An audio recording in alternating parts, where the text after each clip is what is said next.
queridos, a paz do Senhor Jesus a todos. Hoje, lição de número 7, o ministério de profeta.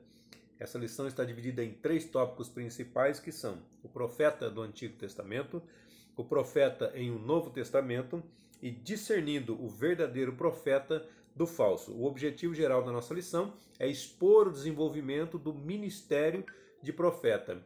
Então, o profeta do Antigo Testamento está dividido em 3 subtópicos também, que são conceito, ofício e o profetismo.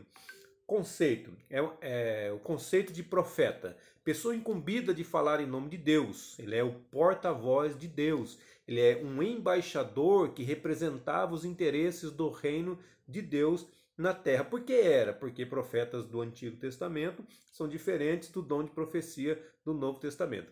O ofício. Então, o que o profeta fazia? Ele recebia revelação que desvendava o oculto. Também ele anunciava juízos da parte de Deus. E também ele emitia conselhos e advertências divinas. Tudo isso inspirados por Deus ou pelo Espírito Santo de Deus. Profetismo. O profetismo ele foi um movimento que surgiu aproximadamente no século 8 a.C., com o objetivo de restaurar o monoteísmo. A palavra monoteísmo ela é grega, ela vem de duas palavras juntas que são monos e teos. Monos de um, teos de Deus. Então, um único Deus. Restaurar o monoteísmo, restaurar a adoração ao único Deus, ao Deus verdadeiro. Também combater a idolatria, também denunciar injustiças sociais, também proclamar o dia do Senhor, porque vai chegar o dia que o Senhor há de vir julgar a terra, todos os seus moradores, e também reavivar a esperança messiânica, porque o Antigo Testamento tudo vai falando, tudo vai apontando para o Cristo, para o Messias, para o Salvador, para Jesus Cristo. Então, nesse tempo, os profetas eles foram cruelmente surrados, presos e até mesmo mortos, alguns deles.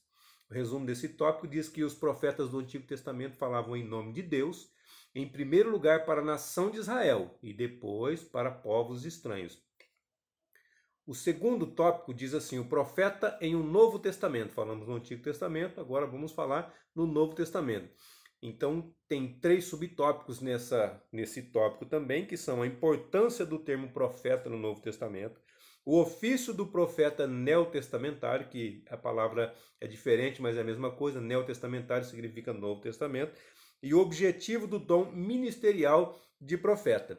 Então, a importância do termo profeta no Novo Testamento, 1 Coríntios capítulo 12, versículo 28, vai dizer: E a uns pôs Deus na igreja primeiramente apóstolos, e em segundo lugar profetas, em terceiro doutores, depois milagres, depois dons de curar, socorros, governos, variedade de línguas. Eu só li o versículo todo, mas se você prestou atenção, nós demos ênfase nos 2 primeiros. E a uns pôs Deus na igreja primeiramente apóstolos, e em segundo lugar profetas. Não foi por acaso que eu dei ênfase a esses 2 primeiros. Não que os demais não sejam importantes. É que a tratativa da lição está falando de profetas. Então, por isso que nós demos ênfase nessa parte. Então, não é por acaso que aparece na segunda posição. A palavra profeta aparece na segunda posição. Só na carta de Paulo aos Efésios, o profeta é identificado 3 vezes como alguém que acompanha os apóstolos. Você quer ver os versículos? Efésios capítulo 2, versículo 20.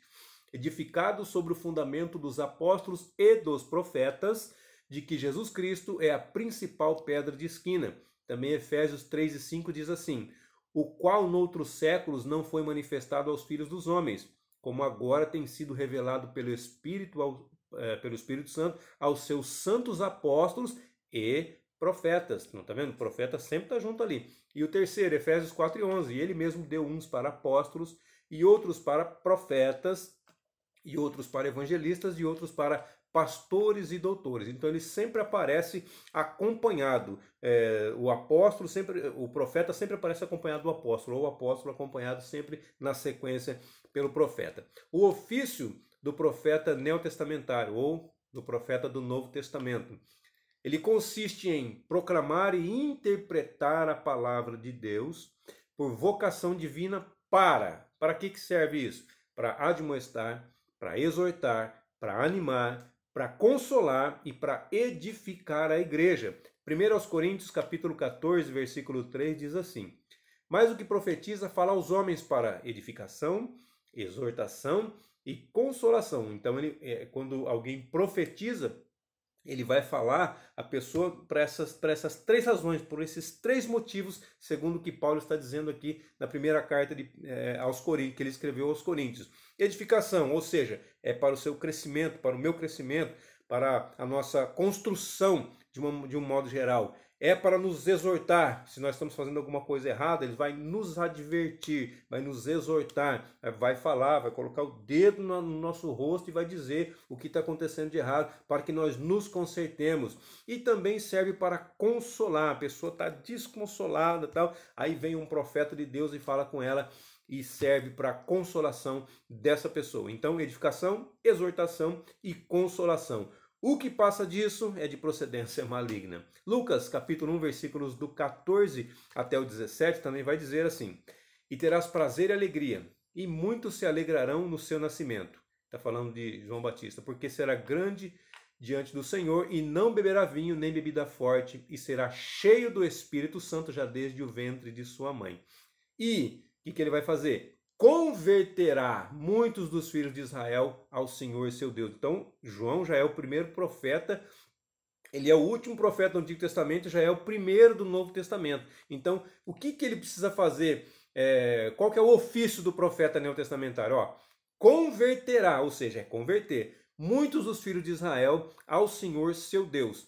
E irá diante dele no espírito e virtude de Elias para, novamente, converter os corações dos pais aos filhos e os rebeldes à prudência dos justos, com a finalidade de preparar ao Senhor um povo bem disposto. Então, ele vai, através das palavras de Deus, através do Espírito Santo de Deus na vida dele, converter os corações e vai preparar o povo que está disposto para servir ao Senhor. Terceiro, o objetivo do dom ministerial de profeta: chamado por Deus para levar a igreja de Cristo a uma plena maturidade cristã. Irmão, já comeu fruto verde? Fruta verde não é ruim, às vezes nem dá para comer. Pois é, então a fruta ela precisa estar madura, ela precisa estar no ponto, ela também não pode passar do ponto que ela vai estar apodrecida. Então não pode ser nem menos nem mais, tem que ser no ponto, tem que ser no jeito. Então o profeta, ele vai ajudar a igreja de Cristo a se desenvolver, a chegar numa maturidade, a estar maduro o suficiente no que diz respeito à cristandade, tá ok? A igreja como organismo vivo, toda a igreja como um organismo vivo, porque a igreja não é morta, a igreja é um organismo vivo, é algo que precisa ser alimentado, que precisa ser sustentado. Então a igreja como organismo vivo, ela deve desenvolver-se para a edificação em amor, capacitado, logicamente, pelo Espírito Santo de Deus. Efésios 4,16 vai dizer assim: do qual todo o corpo, bem ajustado e ligado pelo auxílio de todas as juntas, segundo a justa operação de cada parte, faz o aumento do corpo para a edificação em amor. O resumo do tópico 2 diz assim: os profetas do Novo Testamento desempenhavam um importante papel de liderança nas igrejas locais. Por que desempenhava esse papel importante? Porque as igrejas, quando elas começavam a se afastar dos caminhos do Senhor, porque Jesus disse assim: eu sou o caminho. Então, quando a igreja, ou quando as pessoas começavam a se afastar dos caminhos do Senhor, Deus falava com uma pessoa, com um profeta, e ele liberava uma palavra para essa igreja, para essa denominação, para esse lugar, para esse povo, para essa gente ou para essa pessoa, e ela voltava para os caminhos do Senhor. Então, é muito importante o profeta no Novo Testamento. A igreja não deve ser guiada por profetas, mas sim pela palavra, a palavra de Deus. O próprio Jesus Cristo é aquele que guia a sua igreja. O profeta, ele vem para ajustar, para ajudar, mas não para nós vivermos, eu dependo de profecia para tudo. Se eu for casar, se eu vou arrumar serviço, não depende de profecia para tudo, porque a grande profecia é a palavra de Deus, ela já foi revelada a nós só precisamos lê-la, compreendê-la, entendê-la, pedir ao Espírito Santo que nos revele e que nos ajude. E o profeta também vem para ajudar, para contribuir, para exortar, para edificar e para consolar. Amém? Então, o terceiro tópico diz: discernindo o verdadeiro profeta do falso. São 3 subtópicos também: simplicidade versus arrogância. Pelos frutos os conhecereis, E também ainda sobre o falso profeta, que é uma continuação para falar um pouquinho mais sobre o falso profeta. Simplicidade, aliás, discernindo o verdadeiro. Verdadeiro tem duas características aqui, simplicidade e amor, citados aqui na lição. Tá? E o falso? O falso é aquele que só pensa em si mesmo. Ele pensa em status, ele pensa em benefícios, ele pensa em autopromoção. Ele também mente, ilude e engana.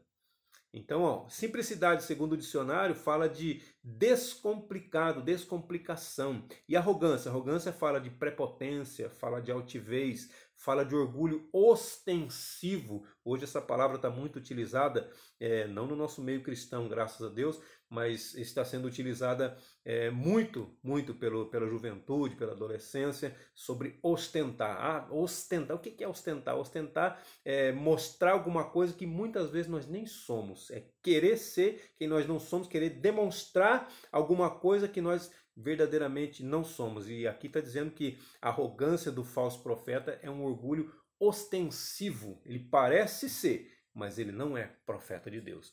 Lucas capítulo 2, versículo 12 diz assim: E isto vos será por sinal: achareis o menino envolto em panos e deitado numa manjedoura. Pensa bem, o próprio Deus, Jesus, quando nasceu, olha a simplicidade, deitado numa manjedoura. O que é manjedoura? Manjedoura nós falamos, manjedoura não é um bercinho, não é um lugarzinho bonitinho, não. Manjedoura é um coxo, manjedoura é um lugar onde os animais se alimentam, é colocado alimento para os animais poderem se alimentar. Olha só a simplicidade do Rei dos Reis e Senhor dos Senhores. Nasceu, não tinha nem onde colocar, foi envolto em panos, não tinha uma fraldinha descartável como nós temos hoje na atualidade, não tinha um lugarzinho reservado só para ele, não tinha um palácio, não tinha nada disso. Ele não tinha um quarto, ele não tinha um lugar para ficar, então ficou numa estalagem junto com os animais e colocaram ele numa manjedoura envolto ou enrolado em panos. Olha a simplicidade de Jesus, diferente da arrogância, da prepotência de muitas outras pessoas. Marcos capítulo 1, versículo 6 também diz: E João andava vestido de pelos de camelo e com um cinto de couro em redor de seus lombos, e comia gafanhotos e mel silvestre. Da mesma forma, Elias também se vestia dessa forma. Olha a simplicidade dos profetas de Deus, dos profetas verdadeiros do Senhor.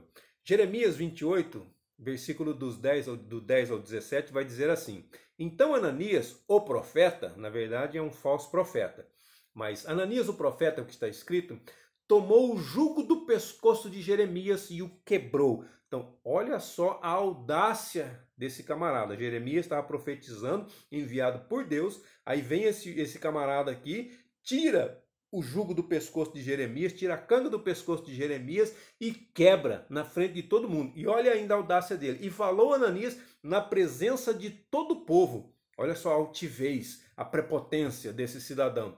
Dizendo, assim diz o Senhor, ainda diz, assim diz o Senhor, assim diz o Senhor, assim passados 2 anos completos, quebrarei o jugo de Nabucodonosor, rei de Babilônia, de sobre o pescoço de todas as nações. E Jeremias, o profeta, seguiu o seu caminho, ou seja, foi embora, né? Mas veio a palavra do Senhor a Jeremias, depois que Ananias, o profeta, quebrou o jugo de sobre o pescoço de Jeremias, o profeta, dizendo, vai e fala a Ananias dizendo, assim diz, agora sim, vem, assim diz o Senhor, jugos de madeira quebraste, mas em vez deles farás jugos de ferro, porque assim diz o Senhor dos exércitos, o Deus de Israel, jugo de ferro pus sobre o pescoço de todas estas nações para servirem a Nabucodonosor, rei de Babilônia, e servi-lo-ão, e até os animais do campo lhe dei. E disse o profeta Jeremias ao profeta Ananias. O profeta Jeremias ao profeta Ananias. Ouve agora, Ananias, não te enviou o Senhor, mas tu fizeste que este povo confiasse em mentiras. Lembra que a gente falou um pouco antes aí, da mentira, da prepotência, de como é o falso profeta? Então Jeremias está desmascarando um falso profeta. Não te enviou o Senhor, mas tu fizeste que este povo confiasse em mentiras. Ananias estava dizendo que primeiro ele disse que o povo não seria levado cativo. Depois que o povo foi levado cativo, ele disse que duraria somente 2 anos. Jeremias falou, não é isso não. São 70 anos de cativeiro, não são só 2 anos não. Porque o falso profeta estava tentando animar o povo, mas na verdade era pura mentira, não foi enviado por Deus. Portanto, terminando a leitura dos versículos, assim diz o Senhor: eis que te lançarei de sobre a face da terra. Este ano morrerás, porque falaste em rebeldia contra o Senhor. Olha o profeta de Deus anunciando o juízo. E morreu Ananias o profeta no mesmo ano, no 7º mês. Então Deus falou, Deus cumpriu. O profeta ainda teve, ou o falso profeta ainda teve tempo de se arrepender, de voltar aos pés do Senhor, de se achegar ao Senhor para poder ter uma vida com ele. Mas o juízo já estava decretado. Jeremias falou e ocorreu, porque foi o Senhor que estava falando através de Jeremias.